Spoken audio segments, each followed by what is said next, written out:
오늘은 50대 중반 여성분이 사연을 보내주셨는데 참으로 남녀 사랑이 얽혀 있는 것 같다가도 이렇게 풀려버리는 경우도 있네요. 저도 그 사연을 읽는 동안 너무 긴장해서 가슴이 졸이다가 그래도 결말이 나쁘지 않아서 겨우 한숨을 내쉬었네요. 그러니까 한번 만나보면 어떤 이야기인지 알아볼까요? 음악 안녕하세요.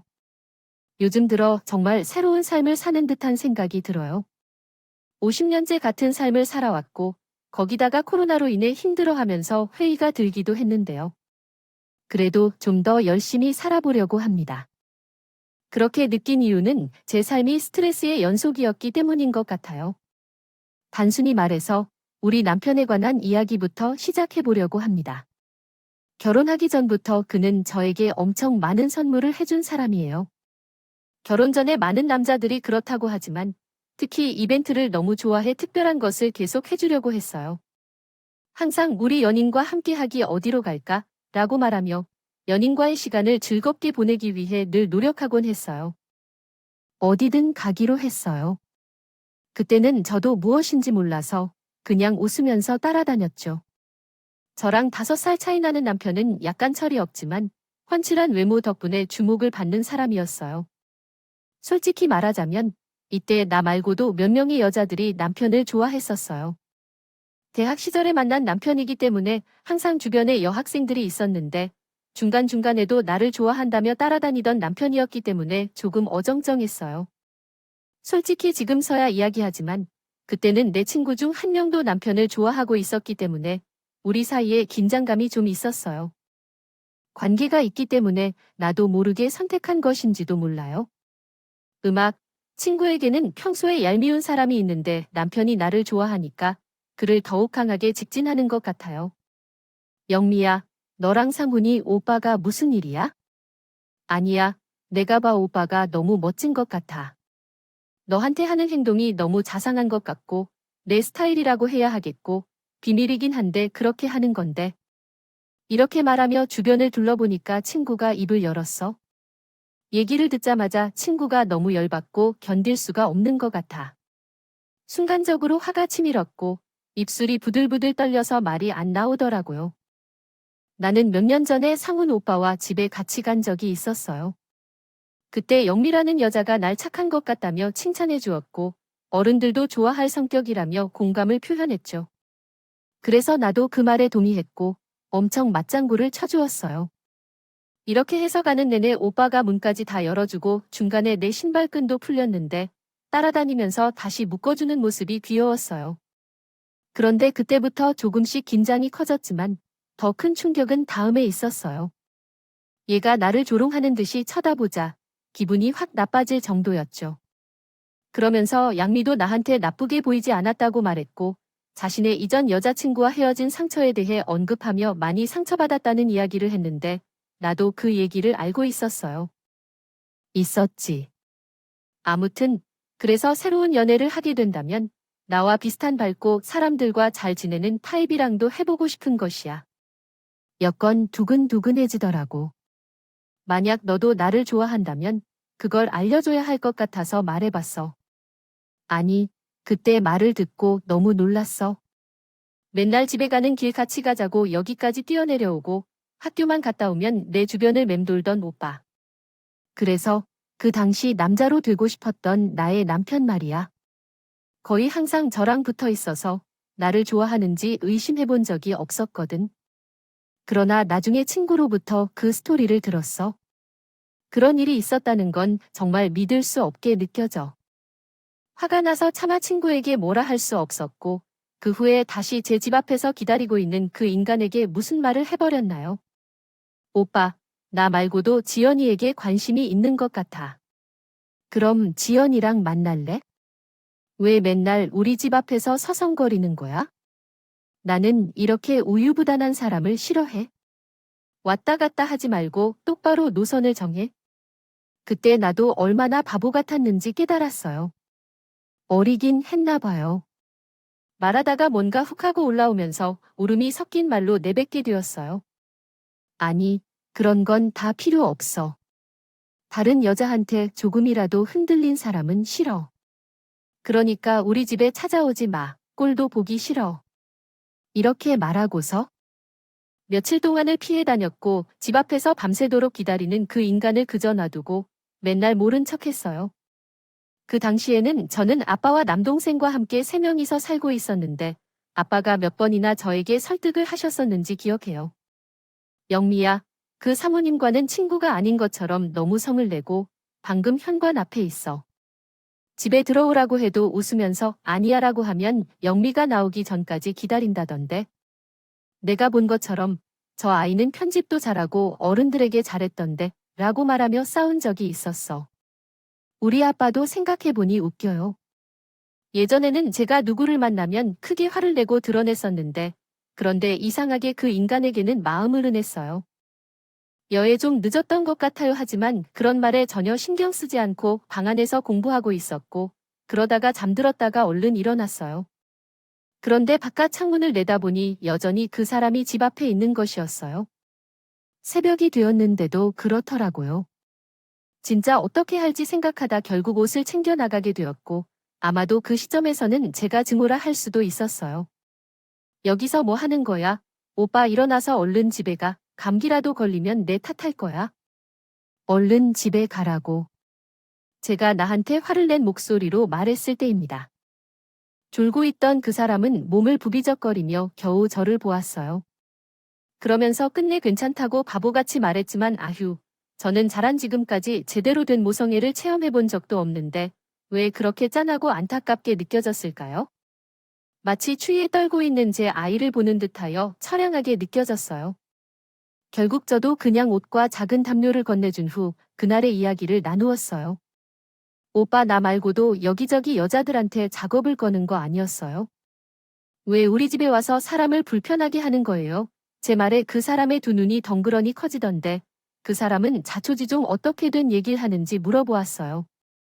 저도 저때 답변을 해주었는데 듣다 보니 그 안에 뭔가 이상한 구멍이 있다는 걸 알게 되었어요.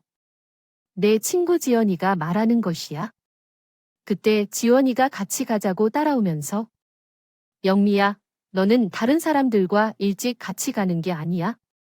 지하철역에서 그냥 같이 가는 건 너무 어색한 거야. 영미야, 칭찬 좀 해줘. 그러면서 지연이가 자기 연애 상담을 하는데 함께 하다 보니 말이 길어졌어. 그리고 지원이가 같은 사람과 다시 연애해보고 싶다고 했는데 그런 말 한 적 없어. 3명이 모두 함께 있는 자리에서 말해보자고 해봐. 이처럼 오금오금 떨면서도 이 사람도 나름 한이 맺혔던지 또박또박 말하던 중에 듣다 보니 전부터 지연이라는 친구가 마음에 안 들었어요. 다른 애들이 얘가 꽤나 이간질한다고 주의할 때 새겨들었어야 했는데 이렇게 제 주변을 갈라놓으려고 할 줄은 몰랐어요. 그런 것에 흔들렸던 자체가 저도 결국은 이 인간에게 마음이 있긴 한 거구나 싶어서 한편으로는 좀 허탈하고 웃음이 나더라고요. 맨날 아니라고 부정하고 아빠는 남동생이 놀려대도 그냥 같은과 동기라고 할 뿐이었어요. 연인 사이는 아니라고 우겨댔는데 어쨌든 그 일을 계기로 우리는 본격적으로 만났고 대학 졸업 후 얼마간의 시간을 거쳐 결국은 결혼하게 되었어요. 대학에 입학한 이후 한 번의 연애만 있었고 그 후로는 계속해서 다른 사람들을 만나 결혼한 적이 있습니다. 남편은 저 외에도 이전에 상당한 연애 경험이 있었는데 저와 정착해 오랫동안 만나다가 결혼했습니다. 그러나 정말 저에게 열정적으로 신중했던 사람이 결혼 후 몇 달이 지나자 너무 변하기 시작했습니다. 이것이 일상적인 일인지 아니면 내가 경험한 달콤한 순간들로 인해 그랬는지 모르겠지만 우리는 날이 갈수록 더 자주 싸우게 되었고 결혼 전 어른같이 대해주던 남편은 결혼 후에는 매우 달라졌습니다. 그 당시에는 왜 이렇게 회사 회식도 늦게 들어오고 집안일도 있으면서 왜 호락호락하지 않았는지 모르겠었습니다. 조절이 필요한 거 아니야? 왜 술을 많이 마시고 들어오는 건지 약한 사람은? 집에서 혼자 기다리고 있는데 생각 안 해. 남편은 이때 술을 잘못 이겼을 텐데 그런 거 아닐까? 그런데 평소와 다르게 짜증을 내기 시작해서 미래가 없을 정도로 실증이 난다. 내가 이제 직장에서도 잘 나와야 해. 가정에 있었으니 더 열심히 회사에서 해야 한다고 생각해. 그런 거 좀 이해해줬으면 좋겠어. 아침에 북어국도 끓여가면서 내줬으면 하는 생각을 하고 있어. 이렇게 못살게 사람을 좋아하면 어떡해? 너 말대로 우리 결혼했잖아.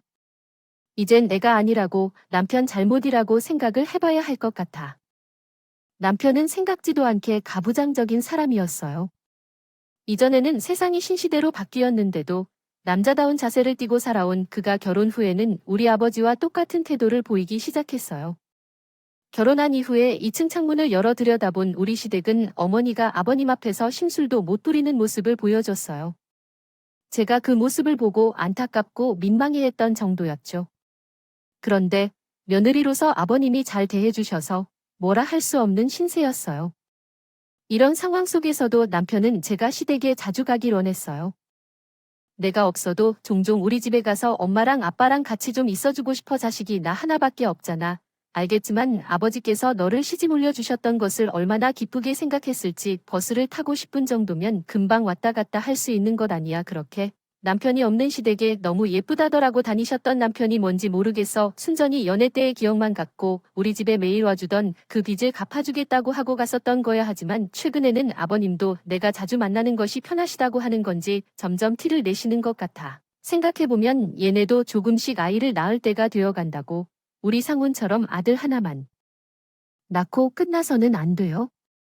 적어도 둘은 있어야겠죠. 상훈이가 자랄 때 얼마나 외롭게 자랐는지 알겠죠. 그러나 내내 시어머니는 아이가 툭하면 잘 안 들어서 걱정을 많이 하셨어요. 그러한 고생을 우리가 했습니다. 며느리는 그렇게 하지 않겠죠. 현재의 시대는 무엇인지 이런 말을 하시는 건지 저희는 이해할 수 없었어요. 아빠이니만큼 남동생이거나 남자들 사이에서 자랑하는 것은 이해하지만 이렇게 공공연하고 무례한 말을 들으니 좀처럼 적응이 안 되는 것 같아요. 결국 그 말로 어머님도 분노하셨고 저는 그러한 불편한 분위기에서 더 있고 싶지 않았어요. 그래서 자주 가지 않게 되었더니 본격적으로 어머니나 아버지께서는 저에게 전화를 해주시는 거예요. 응, 영미야. 왜 요즘 자주 안 오냐고? 나랑 너희 엄마가 너를 기다리고 있는데 와서 같이 밥도 좀 먹고 뭘 하고 돕는 것도 좀 해야지. 조만간에 우리 친척들 인사하러 갈 건데 시간 좀 비워놔라. 그 전에 와서 하룻밤 자고 가던가. 하지만 보통 이런 일정은 남편 없이 저만 가게 될 게 뻔했어요. 당신 남편은 술을 마시고 아예 들어오지도 않던지 혹은 제가 잠든 새벽에 조용히 들어와서 거실에서 자기도 했던지. 이 둘 중 하나였거든요. 더 이상 싸우기도 싫고 초기부터 우울해진 제가 왜 직장을 잘라야 하는지. 다니다 그만둬야 할까요? 회의가 들어서요. 안 그래도 전 팀장님이 계속 같이 일하자고 하시는데 고민이 되었어요. 제 남편은 여지없이 반대했지만 저는 듣지도 않고 직장을 다니게 되었고 그러다가 임신이 되었어요. 당시 30대는 아직 어린 나이였고 주변 친구들은 그럭저럭 이야기를 낳는 시기이기도 했어요. 그런데 갑자기 얘기가 생겼으니 실감이 나지 않아요. 남편은 저에게 직장을 그만두라며 설교를 늘어놓지만 어떻게 내가 이 인간이랑 아기를 갖게 된 건지 원망스러워졌어요. 처음으로 이혼을 생각한 것 같아요. 당연히 그만둬야지. 임신이 아무나 하는 줄 아냐, 우리 직장. 동료들을 보면 여우 직원들도 솔직히 회사에서 다니다가 안 좋은 소식이 생기는 경우가 많아요. 무리 속에서 잘못하면 어떻게 될지 생각해야 해요. 그때 돼서야 땅을 치고 후회할 거예요. 돈이 없는 것도 아닌데 왜 그렇게 단호하게 돈을 벌겠다고 하는 거냐고. 심지어 이야기를 시댁과 상의 없이 저와 함께 알려버린 남편은 시댁에서도 여러 가지로 전화를 받게 만들더라고요. 어머니는 매번 전화를 걸어서 집에 있는지 확인하시고 어떻게 지내고 있는지 하나하나 들여다보는 거예요. 이렇게 지속되는 생활로 인해 스트레스를 받다가 지독한 입덧이 시작되었고 결국 다니고 싶어도 직장을 떠나야 할 것 같아요. 그만두는 수밖에 없었어요.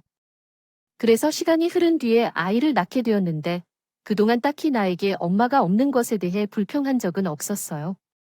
그러나 참 이상한 건 사연을 듣는 여자분들도 그런 생각을 할지 모르겠지만 인생에서 살면서 가장 엄마 생각이 나는 때가 바로 아이를 낳을 때인 것 같아요.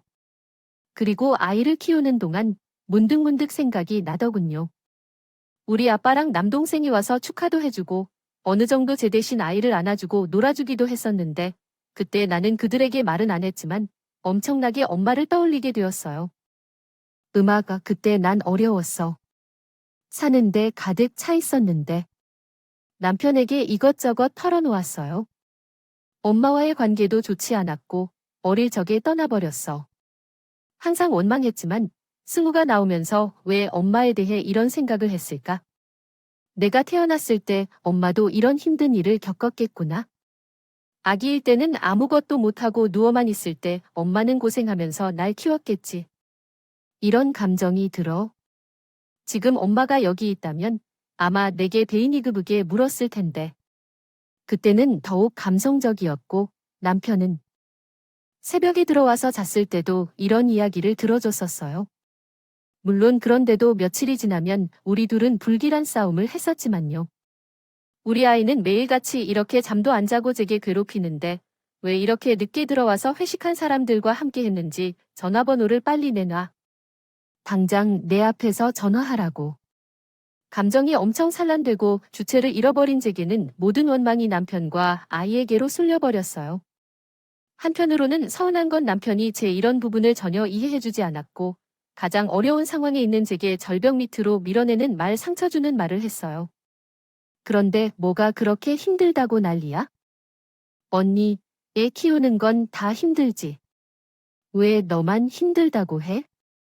세상의 엄마들은 다 그렇게 자식을 키우는 것이야. 요새 떨고 말라고 부모 밑에서 자랐으면 다들이 그 정도를 하는 걸 알지 못할 거야. 남편도 사실 이때 자신이 무슨 말을 하는지 몰랐을 거예요. 술에 취해 매일 이어지는 야근으로 눈이 뒤집히고 집에 와서 술 냄새를 풀풀 풍기며 자라던 걸 제가 붙잡았으니까. 그런데 제가 하는 수고를 가볍게 여기는 것 같았고 게다가 부모 밑에서 자라고 엄마들은 다 그렇게 키우고 어쩌고 하는 말을 듣니 괜히 제 자격지심에 찔려 상처를 입어버린 거죠. 당신 말 다 했어. 부모 밑에서 자랐으면 뭐 어쩌고. 당신이 내가 엄마 없이 자랐다고 지금 우습게 보는 거야? 이러면서 우리 둘의 싸움이 너무 커져서 버렸고 다른 남편은 그때까지 제가 보지 못했던 경험도 하지 못했던 일을 저질러 버렸어요.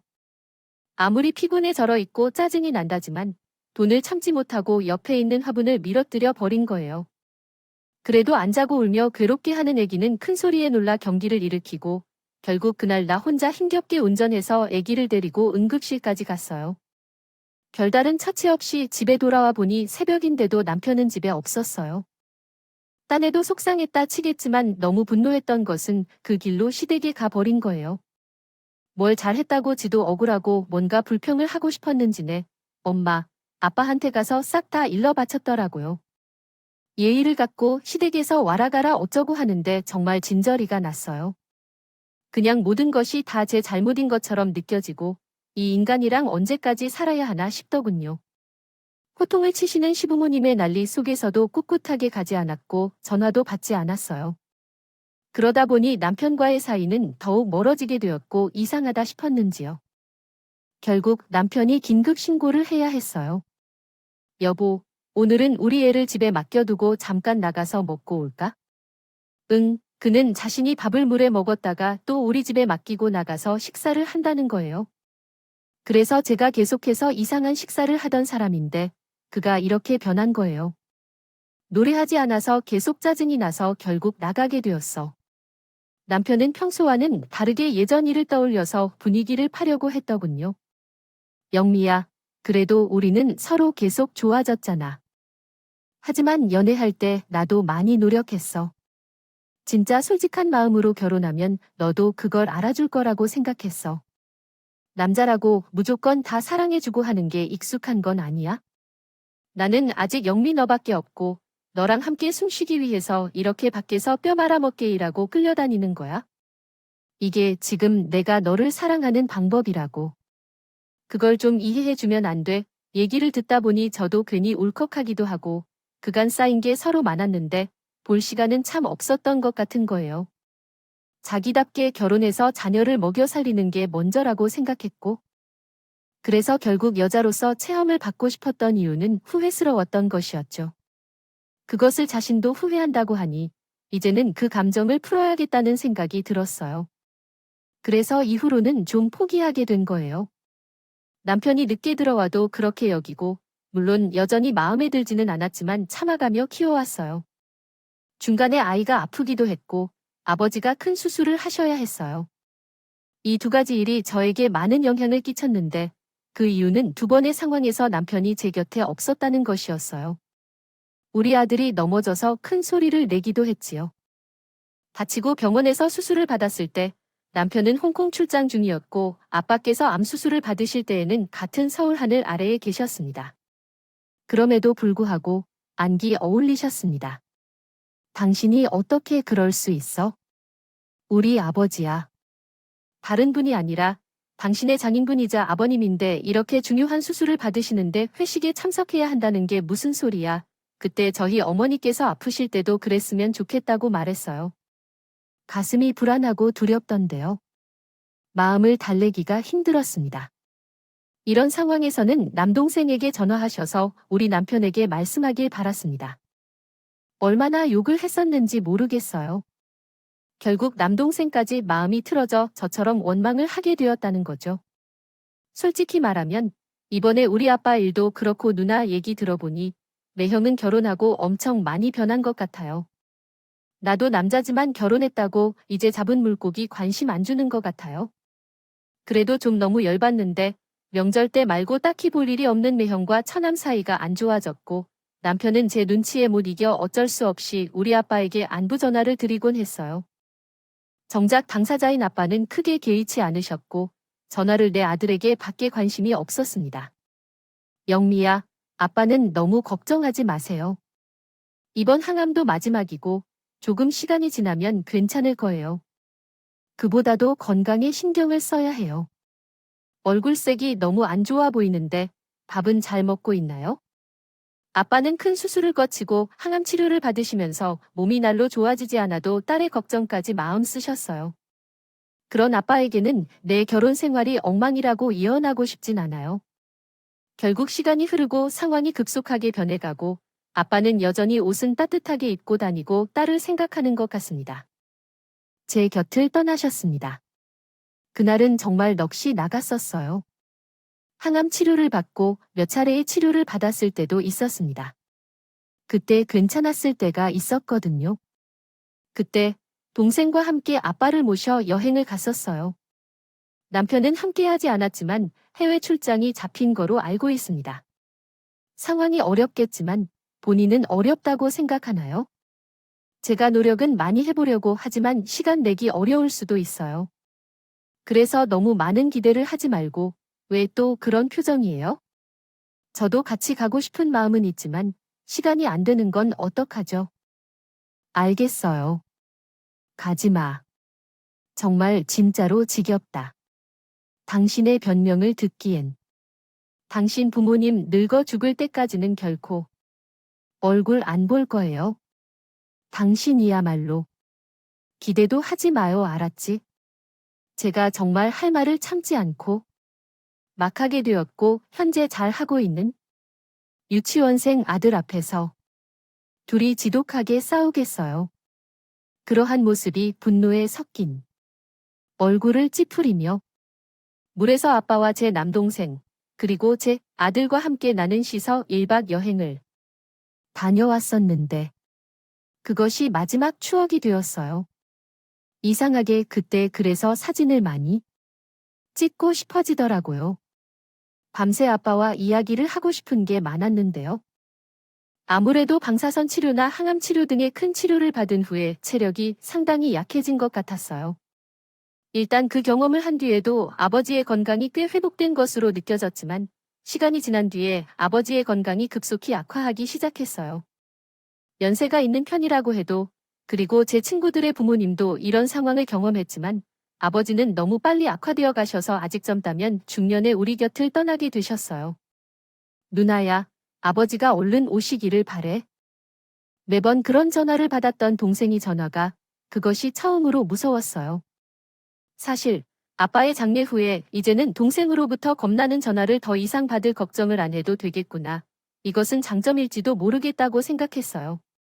아빠는 제게 매우 필요하고 중요한 존재였던 것 같아요. 그래서 이후로도 마음을 다잡기 힘들어서 오랫동안 괴로웠고 친척들을 챙기는 것까지 남편이 모든 일을 다 하더라도 제 눈에는 들어오지 않았어요. 제 옆에 있지 않았던 가장 어려운 때의 남편에 대해 혼자서 마음을 닫았고 이미 그에겐 내 마음을 털어놓은 적이 없었습니다. 심정으로는 충분히 이혼한 셈으로 살게 되었어요. 남편에게 어떤 연락도 하지 않고 한 지붕 아래에 같이 살면서도 어떤 행사도 남편에게 말하지 않았어요. 아이가 혹시 아파도 제가 아파도 남편이 없는 듯이 살며 집안에서도 단 한마디도 하지 않았답니다. 남편은 답답한지 몇 번이나 시도를 했었고 심지어 제 주제에 저에게 이런 말을 했어요. 여보, 내가 잘못했다고 했잖아. 그러지 말고 우리 이번에 부부 상담이란 게 있는데 부부 클리닉이라는 게 있단다. 거기 한번 가보자. 지금 우리 팀 선배도 한창 부부 사이에 안 좋을 때 같이 갔었는데 다녀와서 좋아졌대. 거기 가서 당신과 나랑 얘기 좀 해보자. 응, 저는 그때 갑자기 분노가 일어나서 마구 소리를 질렀어요. 음악 말 걸지 말라고 했지 근처에도 오지 말라고 당신은 항상 있는 것처럼 일어나는 게 일어나면 그냥 대처하려고 해. 우리가 정말 결혼해서 함께 사는 건 맞아. 당신이 결혼하고 싶어서 사정사정하고 매달리고 그래서 아이도 낳았고 그런데 밖에서 당신은 커리어를 쌓고 싶다고 다 해야겠고 인간은 자기가 하고 싶은 것만 다 하고 살아. 아빠가 돌아가실 때도 그렇고 다른 일은 관심 없잖아. 당신 이제 너무 늦었어. 그냥 놔도 싶다. 건드리면 나 진짜 폭발해서 어떻게 터질지 몰라요. 앞으로 이렇게 우리 부부는 거의 반년 동안 대화를 하지 않았어요. 예전부터 남편도 더 이상 대화를 시도하지 않는다고 해요. 그래서 우리는 이혼의 길을 향해 가는 것 같았어요. 갑자기 혼자서 어떻게 살아가야 할지 생각해 보게 되었어요.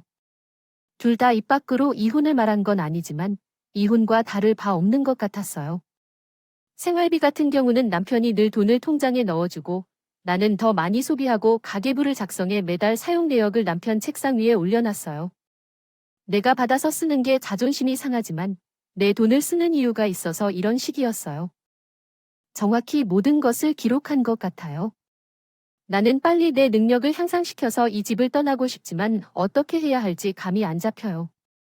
그래서 동생과 상의하게 됐는데 동생도 특별히 긍정적으로 반응하지 않았어요.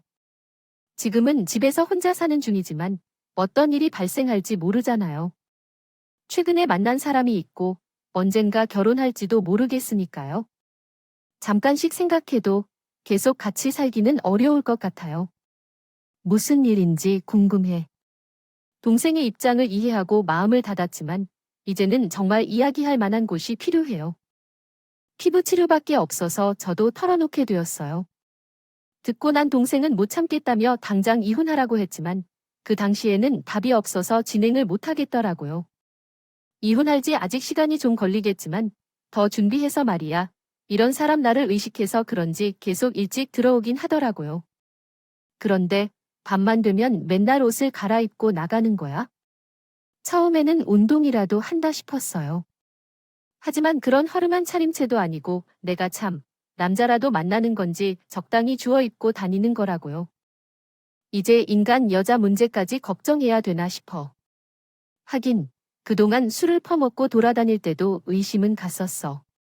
그걸 받아주고 애까지 낳고 애가 학교 다닐 때까지 같이 사라지는 내가 제일 이상하긴 하다. 이 말을 하면서 서로 얼마나 얘기해놓고 괜히 울음이 막 나더군요. 동생도 여기까지 듣고는 자기도 못 견디겠다면서 까짓것 이혼해라. 더 당하기 전에 이혼하라고 했지만 그게 말처럼 쉽나요? 그냥 조용히 있으라고 달래놓고 전화를 끊었답니다. 하지만 말을 하고 나니 그 뒤로 더더욱이 인간의 행동이 거슬리기 시작하더군요. 제 동생이야. 그런 말을 들어봤자 당장 제 눈앞에 벌어지는 게 아니니 신경을 끌 수 있지만 저는 계속해서 이러한 상황을 계속해서 더 검토해야 한다. 와 같은 흐름을 살리기 위해 동일한 단어를 반복함. 인간과 함께 살아가야 하니까요. 아들은 저와 남편 사이에서 오가며 말을 하고 있고 남편도 때때로 밤에 아들을 데리고 나갔다가 시간을 보내기도 했어요.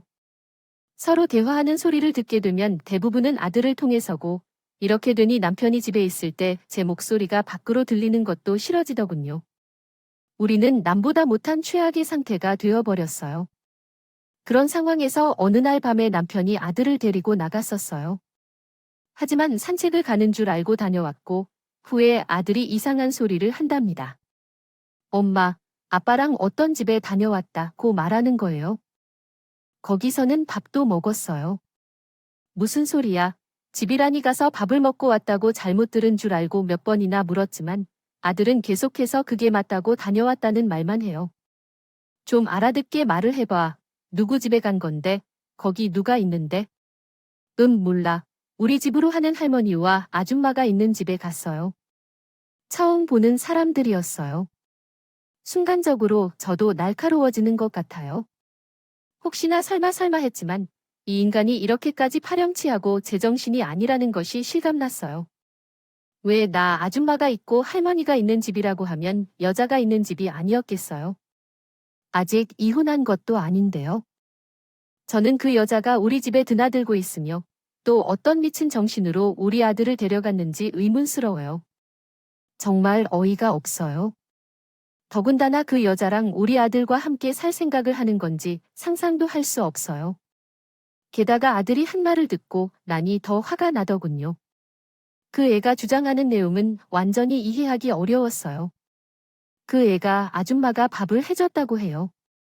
나는 내가 좋아하는 계란밥과 할머니가 만든 청국장을 주었다고 해요. 그 말을 듣고 나니 정말 화가 나서 열이 날 것만 같았어요. 그런데 건강한 아이를 벌써 잡을 수도 없고 남편에게 이제 입장을 내어야 하며 전화로 못하게끔 나도 못 살펴보아도 싶어지더군요. 어거지로 참아봤습니다. 주변에서 물어보니 하나같이 이제 타이밍에 열을 내면 안 된다는 것이라고 합니다. 제가 친한 옛 직장 동료에게 이 부분에 대해서 상담을 했었어요.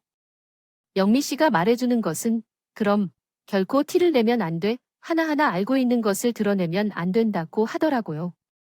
그러면 남편은 더 숨기고 더 치밀해지겠죠. 솔직히 지금 상황 보아하니 아직은 남편이 조금 순진하고 빈틈이 많이 보일 것 같습니다. 걸릴 것 같지 않다고 생각할 수도 있겠지만 반면에 좀 미안한 얘기지만 그만큼 아내를 우습게 봅니다. 아니면 자기한테 관심이 없다고 생각하거나 본인도 얘기를 결심하고 있니 착착 준비를 하고 있는 것 같아요. 나는 딱 그 모습을 경험하고 성장할 거예요. 예부는 이혼한 지 1년도 안 된 분이었고 아들 하나를 키우면서 살고 있었어요. 남편과 외도하며 장기간 싸움이 있었고 그리고 가족과의 큰 전쟁도 있었지만 그 경험을 통해 아주 결단력 있게 이혼을 결심하셨죠. 일반적으로 많은 여성들은 거퍼엘이 이겨내지 못하고 가족과 남편에게 말하고 그로 인해 탈출 경로를 준비하며 법적으로 위자료를 판단하고 뚫고 나가야 할 준비를 하는데 오랜 시간 이내 심리적으로 힘들어하고 피가 나도 맞아요. 어떤 준비도 없이 애와 목만 쫓겨나면 될 거라고 생각한다면 그렇지 않아요. 뒤에서 피눈물이 더 많이 나. 이게 왜 그렇게 중요한지 모르겠어. 애를 키우는 결혼 생활을 하고 있는데 그 사람은 돈을 받으면서 살고 있다가 피눈물도 조금 흘리는데 왜 참는 게 그렇게 어려운 걸까? 이 말을 들으면 100번 말해도 모자란 말이라는 걸 알았고 조금씩 참는 게 나을 것 같다는 생각이 들었어요. 하지만 쉽지 않아. 증거를 천천히 모으고 들키지 않게 참는 태도는 정말 사냥 산 것 같은 기분이 들었어요. 하루하루 정말 가슴이 짓눌려 죽겠는 느낌이었어요. 이전에 간혹 날 밤에 나가는 남편도 있었는데 최근에는 거의 매주 2, 3번 그 집에 몰래 가는 남편을 볼 때 정말 미치겠었어요. 머릿속에서는 갖가지 생각이 나도록 꼭 되고 있어요. 내가 그렇게 나에게 프로포즈해 결혼하자고 할 때에는 언제고 하냐며 사랑 고백을 하던 그런 모습들을 말이에요. 그런 것이 떠오를 때면 역겨워하고 징그러울 수 없는 거예요. 예를 들어 정말로 남자라면 소화가 안 되고 징그러우며 세상에는 우리 아버지와 내 남동생을 제외하고는 모든 남자가 역겹게 느껴지더라고 해요. 머릿속에서 계속해서 유지하고 견뎌야 한다는 생각이 있었지만 나 또한 제 직장 동료의 조언 속에서 계속해서 나온 그냥 당하기만 한 여자들과 별다르지 않다고 느껴지기 시작했어요. 일단은 감정을 제어하기 어려운 상황에서 남편을 따라가기로 결심했습니다. 밤에 운동을 하며 청바지를 입고 밖으로 나가는 남편을 따라가서 그날의 저녁을 아들에게 맡기고 숨고코 따라 나가게 되었습니다. 남편과 아들 사이의 대화를 듣고 남동생을 따라 구청까지 걸어가다가 햄버거 집에서 멈춰서 무슨 이야기를 하는지 내용을 이해하지 못하는 상황이 발생했습니다. 이때 아들이 물어봐도 내용을 잘 알 수 없다고 하고 아이에게 입을 막아서 말하진 말라고 했습니다. 어쨌든 걸어서 갈 수 있는 거리였기 때문에 적당히 따라가도 될 것 같은 생각이 들었습니다. 그럼 이렇게 근처에 사는 여자였다니 직장에서 만난 건지 뭔지 별 생각이 다 들어요. 남편의 직장 동료 중 몇몇은 제 연락처에 있었지만 그들에게 연락해서 물어보기에는 참 부끄럽고 수치스러웠어요. 아무튼 저는 이혼을 준비 중인 여자로서 이런 일을 해선 안 된다고 생각했어요. 대답을 정말 충분히 준비하지도 못하고 막연하게 행동하고 있었던 것 같아요.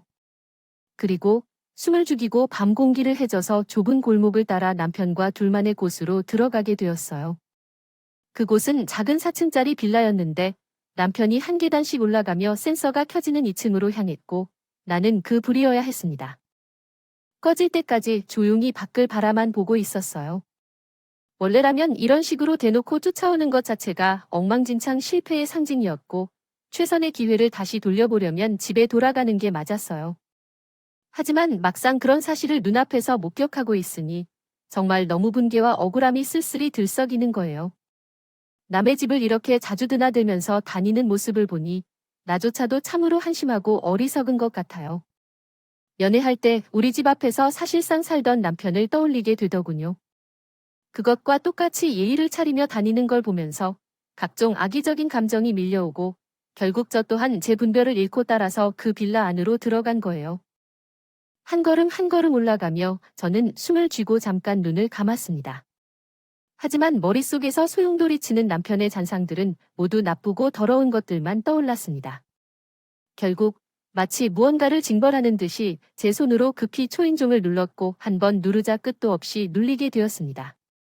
칙칙거리는 소리가 계속해서 울리는 와중에 문이 열렸고 그 안에는 여느 때와 다름없이 남편이 있었습니다.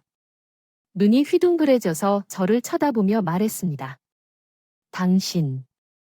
당신 뭐야? 당신이요. 이렇게 말하면 이상하겠지만 그건 저거란데 얼른 비즈코로 들어가서 크게 소리를 질렀어요. 음악, 여기가 어디야? 누구냐? 여기가 누구네 집이야?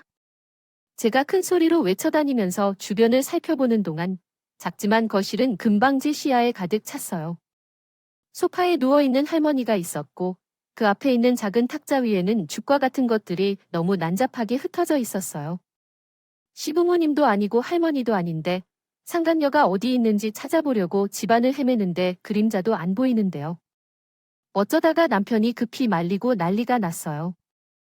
음악아, 당신 잠깐만 얘기 좀 들어봐. 잠깐만 됐어. 저리 비켜. 당장 나오지 말아줘. 나도 이런 식으로 제가 이성적이지 못한 사람인 줄 몰랐는데 눈앞에서 외도 현장을 보니까 진짜 신경질이라도 툭 끊길 것 같은 정신이 없는 것이에요. 빈 공간을 허우적거리며 돌아다니는 절 보고 남편의 악을 쓰다가 본인도 정신이 나갔던지 헛소리를 하더군요. 여보 잠깐만 여기 봐봐. 어머니세. 당신 어머니시라고. 이 말을 듣자마자 얼씨구나 웃음도 나오지 않더군요.